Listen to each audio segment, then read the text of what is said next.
Therapy Geeks, a podcast by Luke McGibbon and Louise Taylor.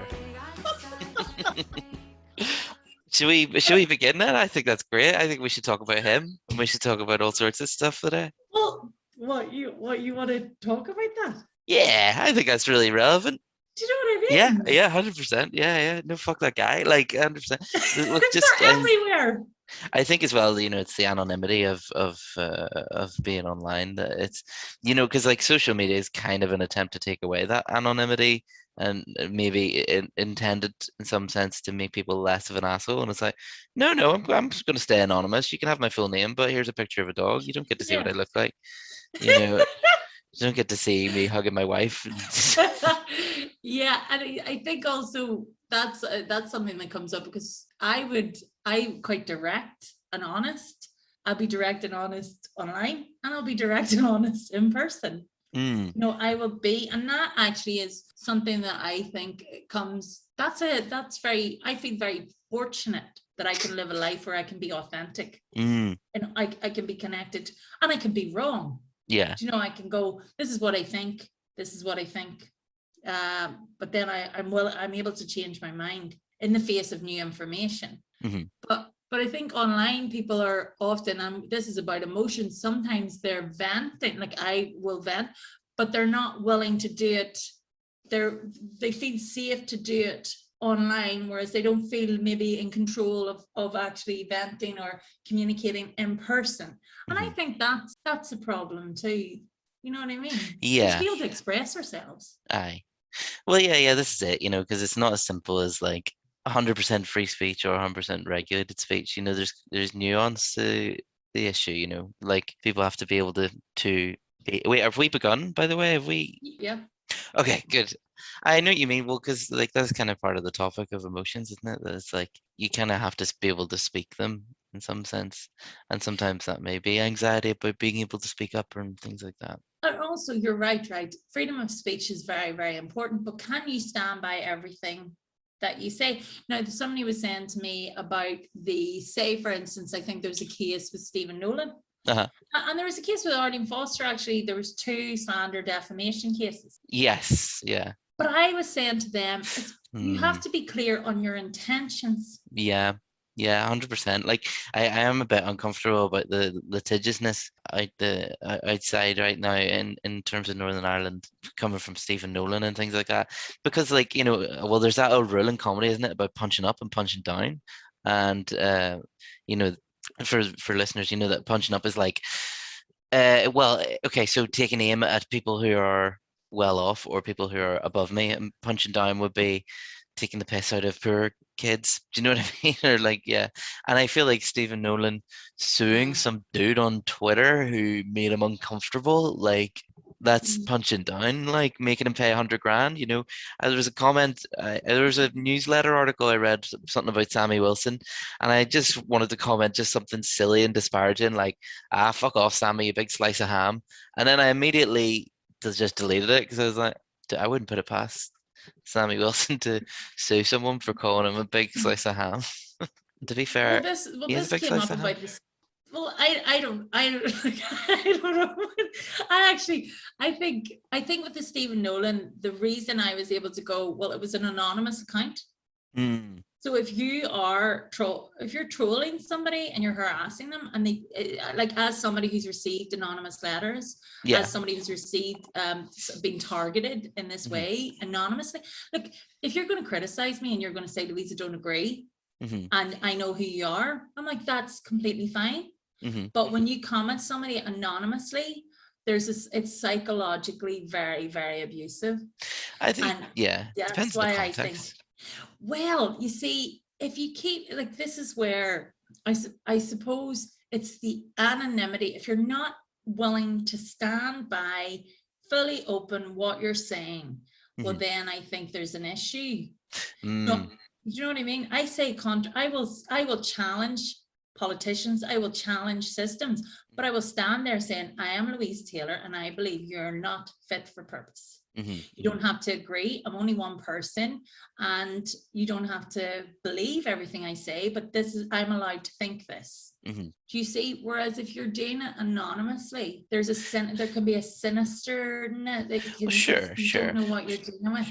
I think though, in the case of the Stephen Nolan thing, I think and Arlene Foster thing, like, I think that was more like your previous example of somebody challenging a system. Like this pastor Jim Baru guy, I think he got sued, wasn't it, because he started a change.org petition accusing Stephen Nolan of like fueling sectarian fires, basically, and basically increasing tensions. And it's like, I think there's a pretty legitimate argument could be made there. I don't know if that's slander. Like, I mean, I'd say it's up for debate, but I wouldn't say it's a out and out lie, or somebody trying to lose Stephen Nolan his job, which was Stephen Nolan's defense. But like he's a public figure. Like, I'm not saying that means he's open to abuse. It's definitely an opinion. Yeah, he's open to opinions, not like abuse, and maybe I missed some comments. I think there was some out and out lies about him supporting paramilitaries or something, which that is a lie. Maybe that's what the lawsuit was about. To be honest, I just don't know enough about the nuts and bolts. This is about emotions, right? In Northern Ireland, because and we're recording on the 12th of July, which is something that people will have strong emotional responses to. Whenever they think about the 12th, like a lot of people leave the country and they go on holiday and they leave because they don't like what happens here on the 12th, around the 12th. And I think that's the emotions are communicators. They're communicating something to us.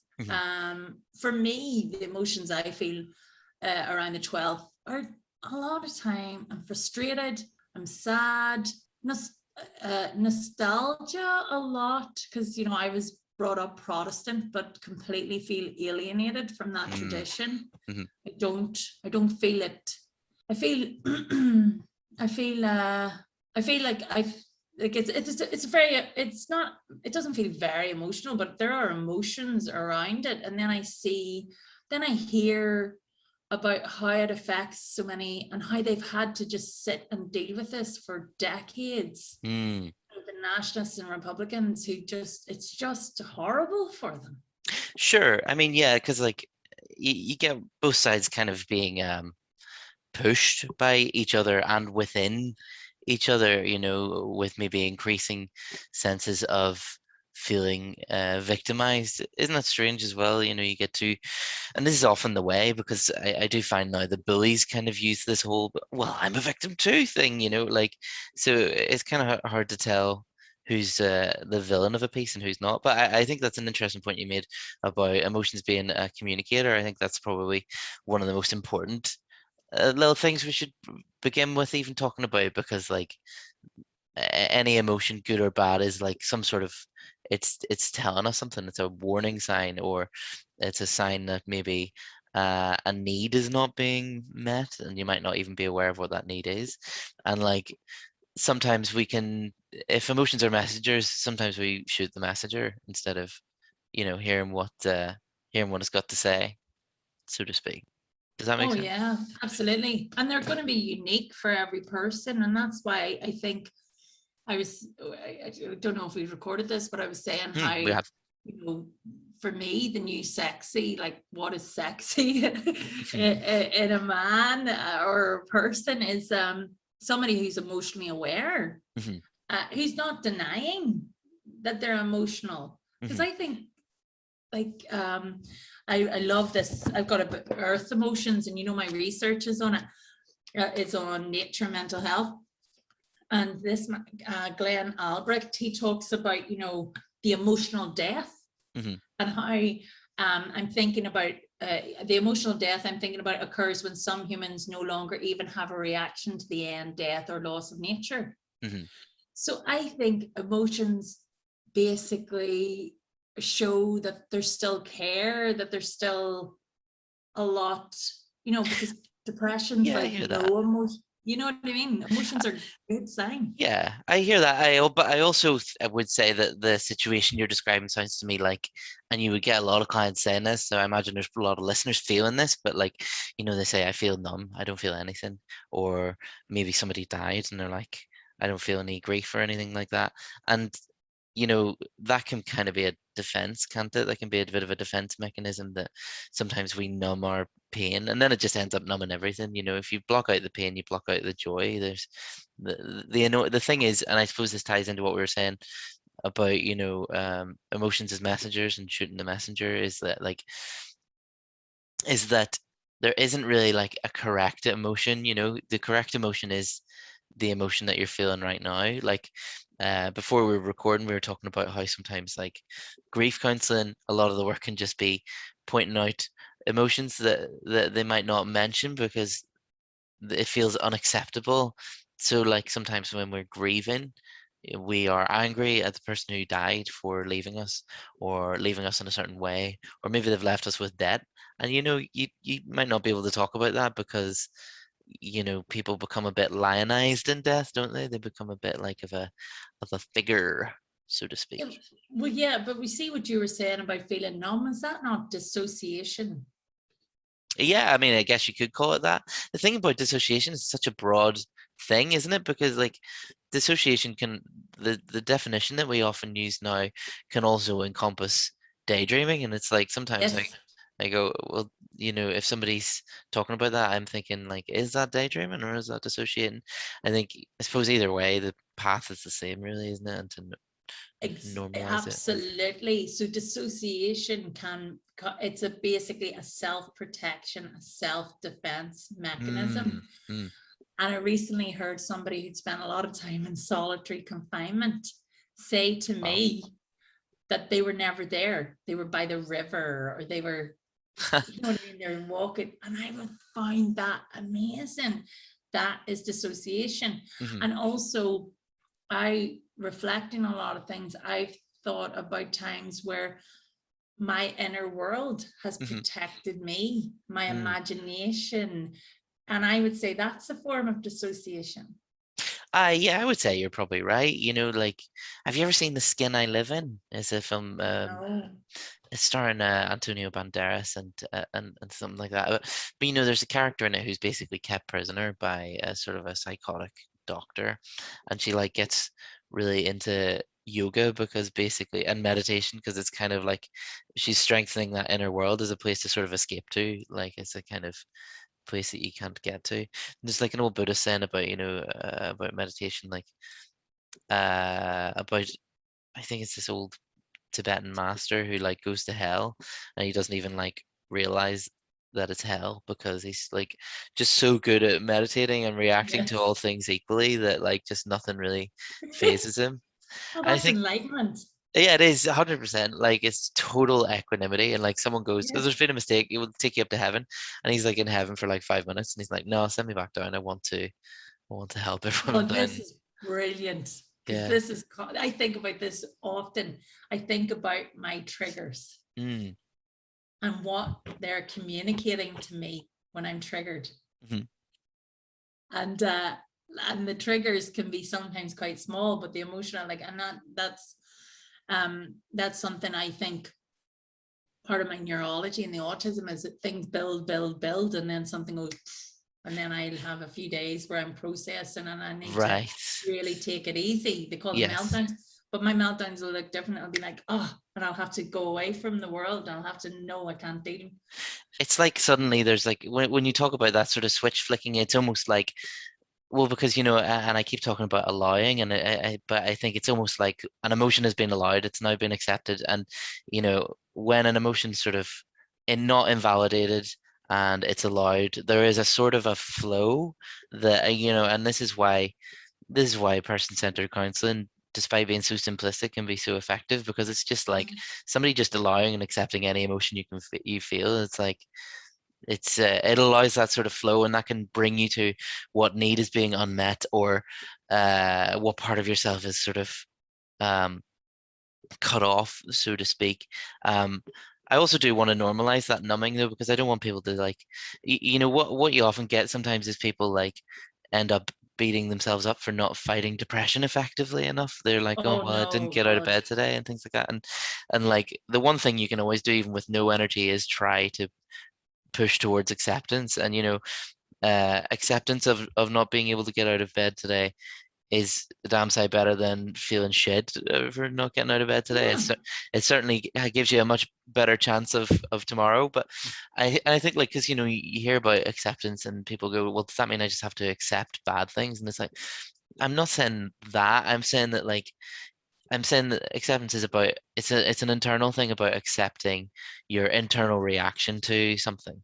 So like I'm not saying you have to accept that you're being bullied, but I'm saying that you have to accept that it makes you feel small or it makes you feel ugly and sad and angry and stupid. And you know, those emotions are more likely to shift or move when you're allowing them rather than just sort of living in denial and then suddenly you're 60 years old and self-harming, it's like um because like and you'll see it in all your clients as well, Louise, but like all the clients are like a lot of clients spend a lot of time telling you why they're not depressed enough to be in counseling because because it's like they think that you've got this queue of like much more deserving people at the door and they're in the way. And like there's like a little parable that I would often tell people where I'm working at the minute right now, which is that like so if you break your leg and your neighbor breaks both his legs, you still have a broken leg. Do you know what I mean? Like your pain is still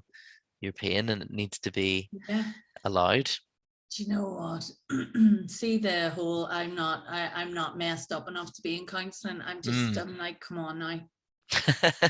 Do you just shit like what's the word? Not shit talk them. I'm not, no, it's just like, yeah, do you know what? People have considered me crazy for going to counselling for decades. Mm-hmm. I look around me Mm-hmm. and I go, I'm in counselling because none of you fucks will go. I Yeah. know that sounds awful. No, that But makes like sense, all the fucking people, excuse my French, who are keeping this country in the fucking dark ages think there's fuck all wrong with them. Oh, And it's the very, people yeah. who can feel it all and see it and see through it all are there going, this is mad. This is really sad what we're doing to our children. It's really sad what we're doing to each other.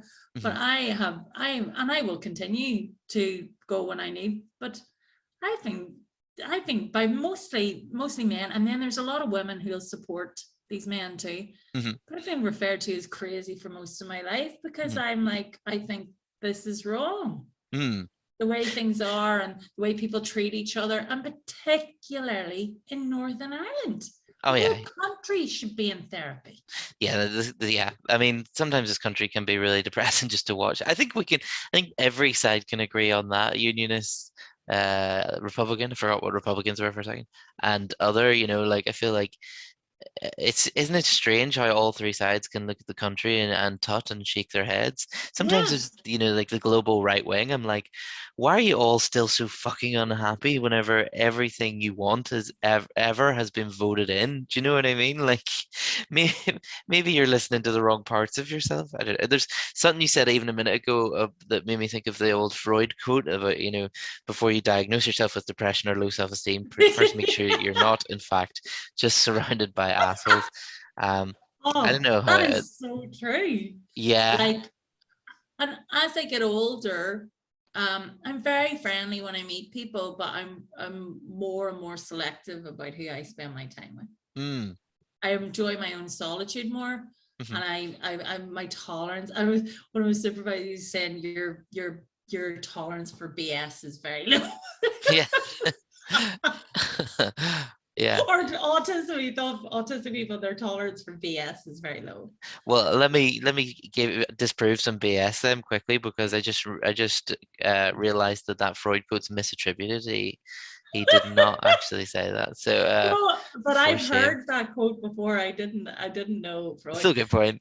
You were there. You go. There's lots of quotes flying around with being what is it, credited to people, the wrong people all the time. Aye.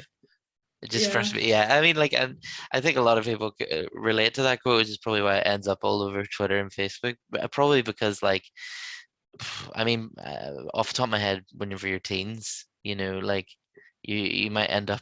Well, I think everyone ends up in their teens just sort of lumped together with, well, because is there anything less emotionally intelligent than a teenager? Do you know what I mean? I mean, it's changing. The next generation is going to be brilliant, I think. But like, when we were younger, there was a lot of um well, actually, well, this kind of makes me think of something we were talking about before the show, about allowed and accepted emotions. How, like, and I'm going to make some broad brushstroke statements that I do not necessarily mean are black and white, but I'll say that, like, well, here, I'll start with a simple one, actually. Are you scared of spiders? No. Do you know anybody scared of spiders? Yes. Whenever they tell you that they're scared of spiders, do they say, I'm scared of spiders or I hate spiders? Oh. Because this is something I've noticed, right? And Mhm. like a lot of people who are scared of spiders, they don't say, I'm scared of spiders. They say, I hate spiders. What? And it makes me think, why are you more comfortable feeling hate than fear? Do you know, do you know what I mean? And maybe that's just a silly little thing, but I think it makes the point that, like, um, there's emotions that we don't feel comfortable uh, having, and so we attribute them to something else, and then that Yes. flow that we talked about is blocked. So, like, women, I know, and these are the broad brushstroke statements I'm making. The way that society um, pushes women to be, well, okay, I know a lot of women who, whenever they get angry, they cry, and that's because, to them, they've been conditioned that anger is like unacceptable. So, but sadness is acceptable. So, you know, I'm not like, or they don't even say I'm not angry. Well, it's just like, I'm so angry, I just get overwhelmed and I cry. And, on the other hand, we often say men need to talk more about their feelings and things like that, and I think that's true. But people don't really explain what that actually kind of means. And I think it's because the range of acceptable emotions for men is also narrow in different ways. So, and on that polar opposite side, anger is seen as a very acceptable thing. Sadness less so.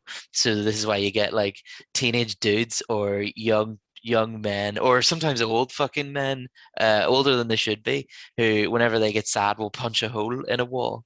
Um, or we're talking about even just intense joy seen as an unacceptable thing in men. So Yes. like the Every time. Euros we were talking about before the show started, that like when things were going well for England, there was like people like just smashing shit in the street, and it's like, I don't know what to do with this joy, so I'm gonna break something. And it's like, because they've not allowed themselves to be really Oh, happy yes. about stuff before. Like, 'cause you don't see people fucking leaving Les Mis and going like, yes, fucking, I'm gonna smash up an ambulance. And Uh, I think that's kind of what we mean when we say men need to talk about feelings. And, you know, I think what I'm just saying so is we like need to allow people to feel what they feel. exactly. Like I recently there was something happened in one of the groups I was in, and I felt like I was being really disrespected by Hmm. yet another man, Hmm. right? Yep. But the lengths that person went to not, I see ghosting and stonewalling me. Aye. I'm going to lose so much respect for you as a person if you cannot have a conversation. Mm. Yeah, you did something repeatedly and I Hmm. called you out. Hmm. But guess what? I'll get over it. But I'm allowed to be annoyed with you. I'm allowed to Yeah. say, look, you know what? That annoyed me. Hmm. But it doesn't mean you have to, doesn't actually mean that much. It just means I was annoyed by something you did. That's actually, but if you respect me as a person, as a friend, you'll be like, all right. And then, but this person who I have lost a lot of respect for and who I very much doubt will ever be able and not because I've seen how he responds. Hmm. He was disrespectful Mm. repeatedly because he didn't listen. Yeah. And maybe that's the way he treats women. See, because I talk and they talk so much or whatever, he's just like, fuck it, drowns him out, and then he does his own thing anyway. Because Sure. that's what he communicated. We were supposed to be a collective, and he was communicating, I'm not listening to you. Perhaps an unallowed emotion there was regret, or maybe an unallowed emotion was the one that was coming from you of hurt, like, he's not allowing himself to feel that, so he doesn't have to apologize, and you Yeah, don't have to turn anything but around. then he can't expect me to No, do of course anything not. he ever asked me to do again. I'm going to be like, no, you don't, and this is what I was talking to somebody who was trying to mediate it, and I was like, this is the thing with being a woman who's assertive and strong. Yeah. A lot of people want my ideas and my creativity, and they want the good, or what they see as the good parts, the stuff that is beneficial for them, but they don't want the complete me. And that's something that I think, when you are somebody who is vocal and outspoken and expresses their emotions, their feelings, people who have not done that work will be terrified and will not be able to match that. Yeah, I think that makes a lot of sense. Yeah. And like, I guess what you're also talking about is the sort of sense of accepting a whole person, which Yes. is that kind of Jungian idea that we've talked about before about, and I guess kind of ties into what we were saying about grief and anger, about somebody getting lionized, is that like when someone dies, we don't want to talk about the shit bits. I sometimes think about, like, to accept a person, like you're saying, you have to accept all the intensities and all the bits that make you Yes. uncomfortable too. And I think, mourning encompasses that as well. But I am accidentally changing the subject to mourning here when I say that. I think you're right. It's like, that's it. It's like you accept the person and you go, oh, and if I really respect somebody and they say, I'm really upset with you, I'm like, oh, right, let's, what happened, or what can I do? And I will often be like, yeah, I can be a dick, or I can be, sorry, I was insensitive. But if I don't get that both ways, then I've got to a point in my life where I'm like, I'm not interested. You can't just take the bits that you find, you find that cater to your sensibilities. Maybe there's a bit of sexism there. Maybe he's used to women just kissing his ass, which a lot of men are in positions of power. But you can't just say, oh, I want to take all your intelligence and your creativity and your ideas, but if you get annoyed with me and challenge me, I will ignore you. And then I'm like, well, then I will remember that, and I will not ever trust you again. That's quite harsh though, but that's what I'm coming to realize. That could be seen as a boundary. That's what I think. I think it makes sense. In terms of emotions though, that's what I was saying about that situation. There were quite a few emotions. Hurt. I was frustrated because this has been a discussion that we'd had a few times, and it was still the same mistake. Frustrated, hurt, confused, annoyed, all that there. And my response was met with stonewalling. Now, how did that make you feel? Sorry. No cliche. I observe, because this is something that I think a lot of people, stonewalling or ghosting. Now, there was a post that was really, really passive aggressive, but one of their family members, which says, block out this positive toxic positivity. I'm not dealing with your drama, so I'm going to ignore you. No, that's disrespectful. If somebody's feelings or emotions have been hurt and you can't actually have a conversation and show them respect, it's not that you're not dealing with drama, you're avoiding respect in a relationship, and you're showing that relationship doesn't matter to you.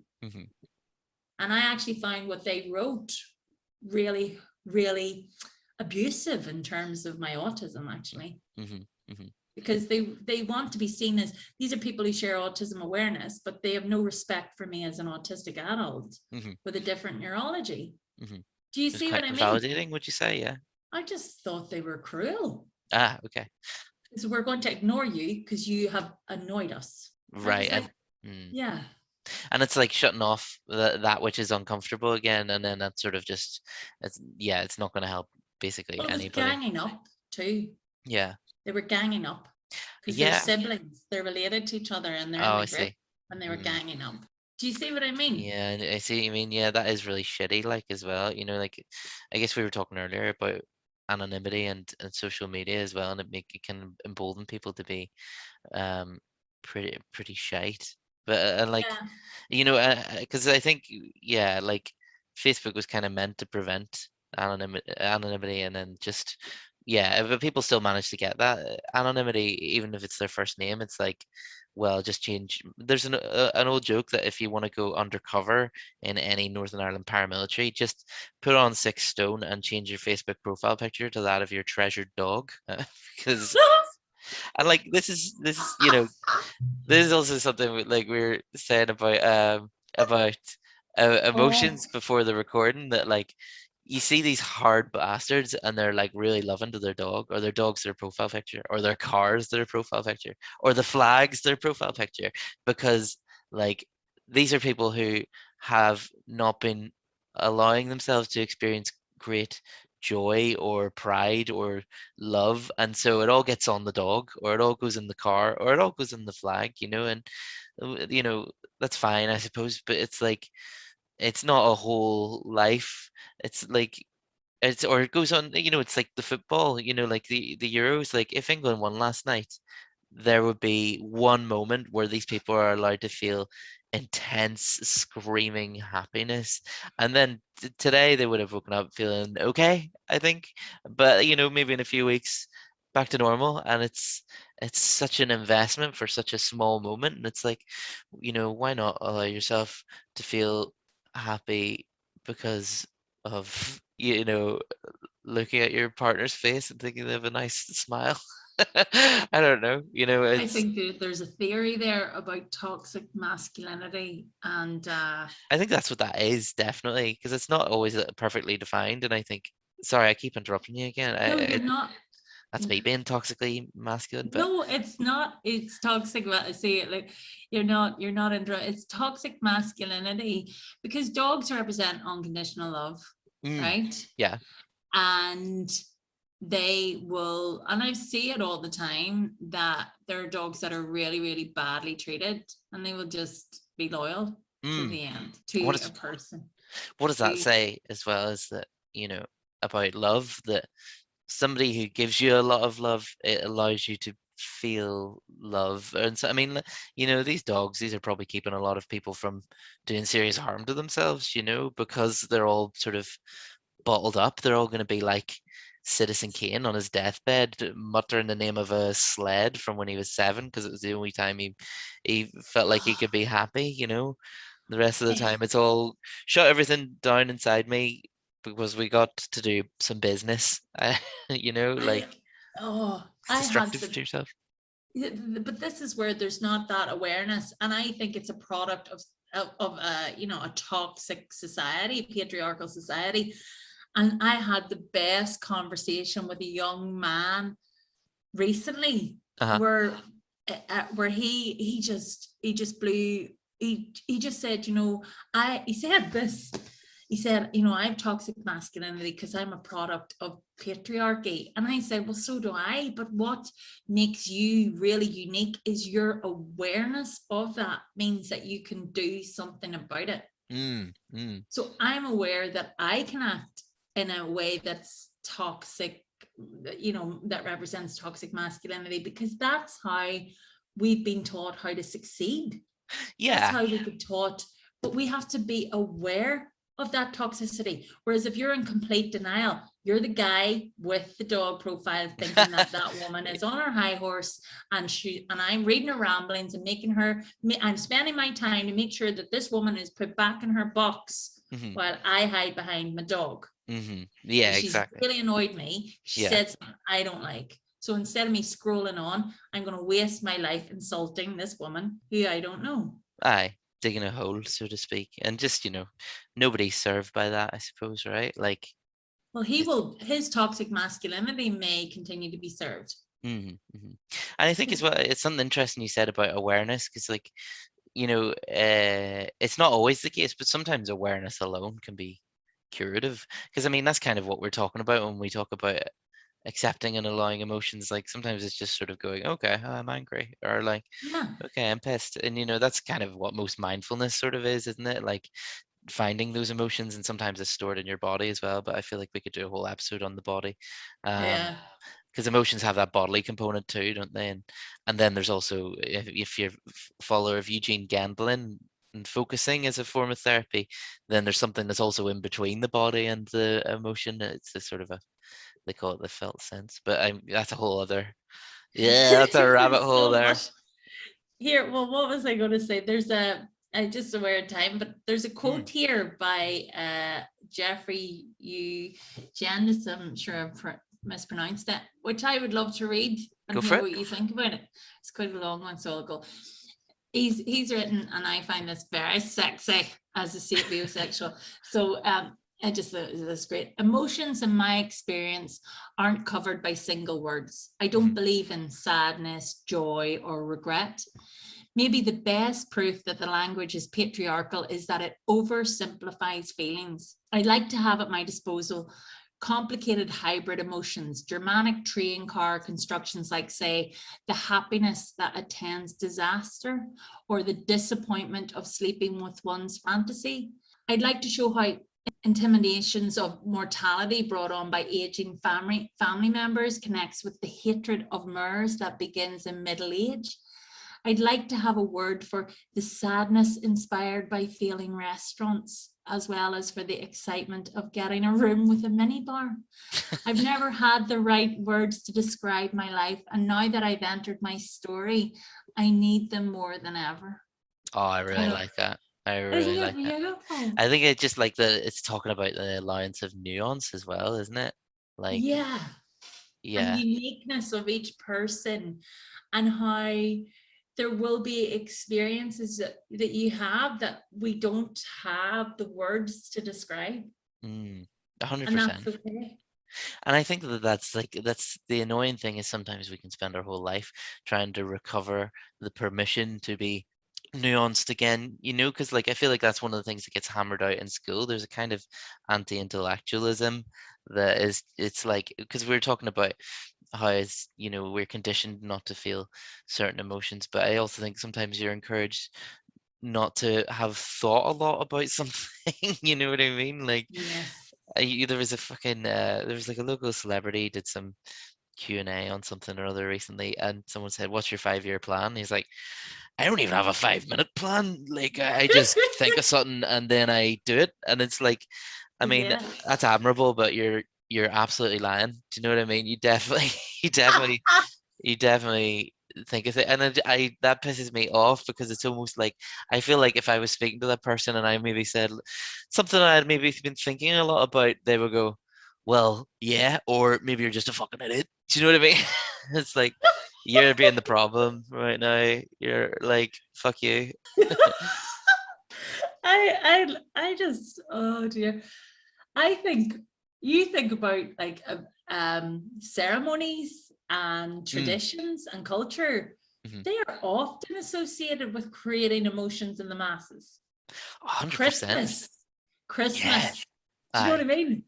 Like the 12th, for a lot of people who are bought into the 12th, they're like, this is a good time. We're all going to have a good time. I think, and that's it. A lot of traditions are emotionally loaded. Also TV, you look at the way they show images and the music they use and everything. They're building an emotional, they're hooking them in, and that's how you hook people in to do almost anything, is by provoking emotions, inspiring emotions.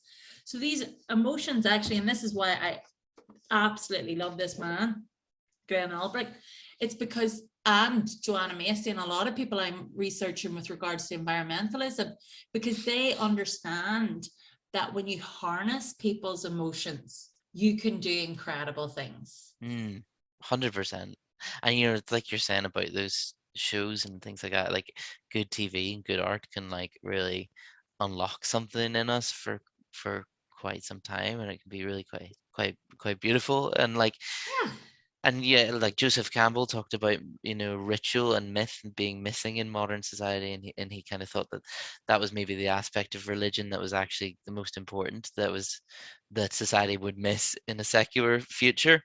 There's like quite a lot of symbolic value to something like the 12th, isn't there? Like, imagine if instead of burning the tricolor, we burned something that represented our sadness, or something that actually made us angry or actually made us uncomfortable, rather than the Irish flag. Because the Irish flag isn't what's making these people uncomfortable. I mean, maybe something that represents the Irish flag, to them at a push, but really it's other stuff. I think they're scared. Yeah. Of what they may lose. And they've also, one of my friends messaged me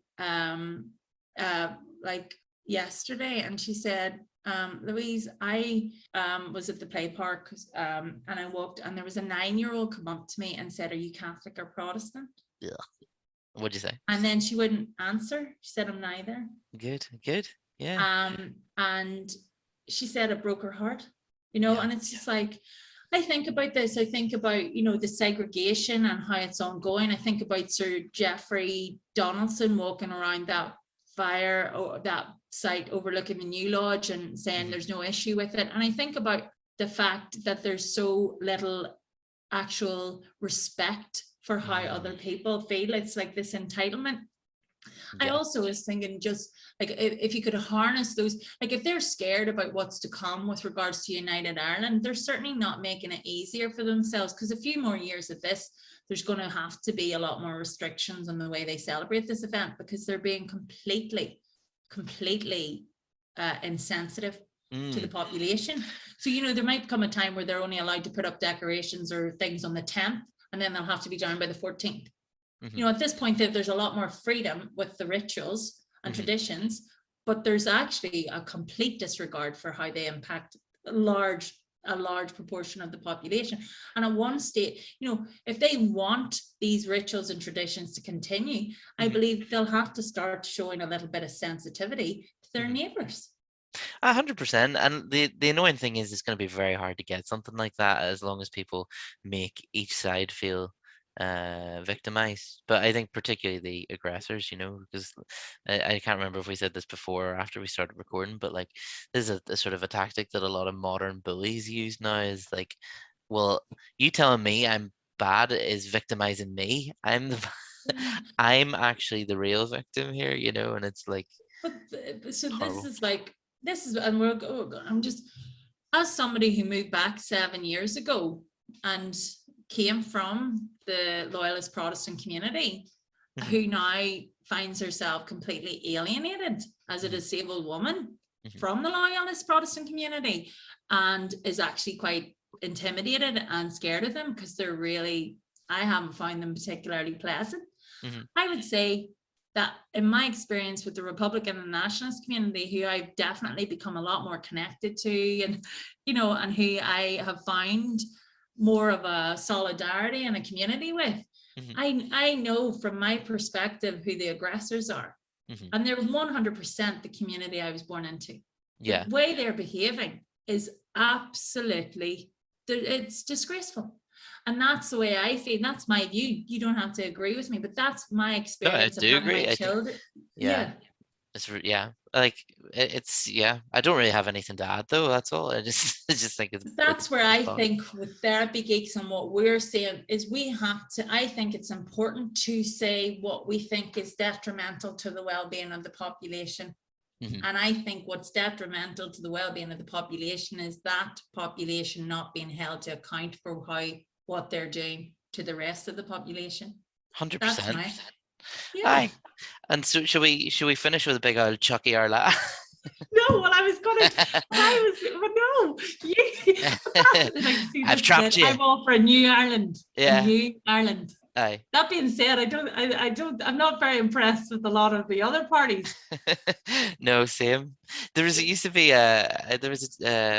there's a joke I sometimes do in the act, which is that, you hear people say, I wish they'd just get everybody who cares about green and orange politics and put them on an island and just let them fight it out, without realizing, they've done that already. You live there. Like, you live on that island. Falcha. I think we don't realize how powerful we are as individuals. I was thinking about this. Imagine if all that energy that went into Love Island, watching Love Island and how they feel about Love Island, or, what is it? The other one, where they eat grubs in Australia. Oh, I'm a Celebrity. Yeah, right. Imagine if all those people who had all those feelings and all that energy about watching that and engaging, imagine if they put their energy into a new Ireland and a new way of doing and eradicating child poverty and, really challenging. Like, we would have a much different society. But instead they go, no, Love Island's great this year. Yeah, it's true. I mean, yeah, we all are guilty, I think, of misappropriating some of our energies. Like, Yeah, here. Well, anything else that you want to before we go? Wanted to sing the sash. I've already said Chucky our last, so I think maybe we should balance it out. Right. Let me see. I don't know it too well. Let me see how this goes. Okay. And I'd like to say there's a lot of incredible people from the community I was born into, but sadly we don't hear their voices enough. We hear too many of the extremists. So I'm going to try and sing the sash for my grandparents from East Belfast and the happy days I had in the 1980s when I didn't know any better and I just was a child enjoying a day out. So let's see. Shall we pay in? Yeah, let's see. Right. You do the drums. It is old, but it is beautiful, and the colours they are fine. It was worn at Derry, Aughrim, Enniskillen, and the Boyne. My father wore it as a youth in bygone days of yore. And on the 12th, I love to wear the sash my father wore. There you go. Beautiful, beautiful. That was a celebration of culture. It's really nice, sweet lyrics, isn't it? It's quite sweet, Yeah. you know. It's Thanks for listening to Therapy Geeks. Find us on Spotify, iHeartRadio, Google Podcasts, Podcast Addict, Deezer, Listen Notes, Stitcher, Podcast Index, and Buzzsprout. Give us a like or a follow or a subscription, whatever your podcast app allows. Thanks for listening.